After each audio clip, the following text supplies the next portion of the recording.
La rotation des cultures est un système qui vous permet de faire tourner de planche en planche de culture les grandes familles de légumes sur une année ou bien sur plusieurs années.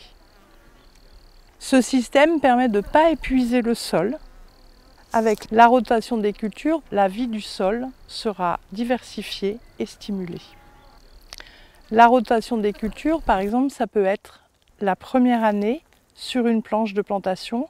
Vous aurez les légumes gourmands, par exemple tomates, associés à d'autres légumes. La deuxième année, vous passez en légumes feuilles, par exemple salade, poireaux, blettes.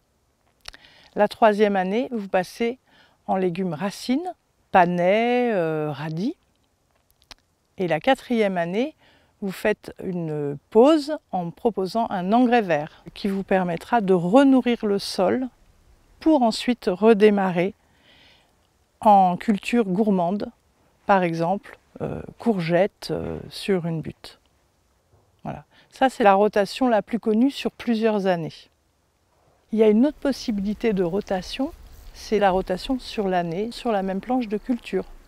Il peut y avoir, par exemple, en fin d'hiver, des légumes racines sur la butte de plantation, des radis par exemple et des navets, qui succéderont par la suite à des légumes gourmands comme des courgettes par exemple. Une fois que vos courgettes seront terminées, vous pouvez passer en légumes feuilles. Là, ce sera des salades d'automne par exemple, ou des choux. Et pour terminer, en toute fin d'automne ou en début de printemps de l'année suivante, vous pouvez avoir l'engrais vert. Avec les rotations, il est bon d'avoir un cahier de jardin dans lequel vous notez vos rotations sur l'ensemble de l'année ou sur plusieurs années. Voilà. Nous, on marque toutes nos rotations sur une feuille qui indique l'année entière.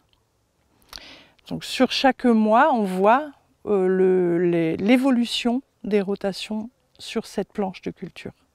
Vous pouvez dessiner un plan de jardin montrant les rotations et ce cahier vous sert aussi à noter vos dates de semis et vos dates de plantation.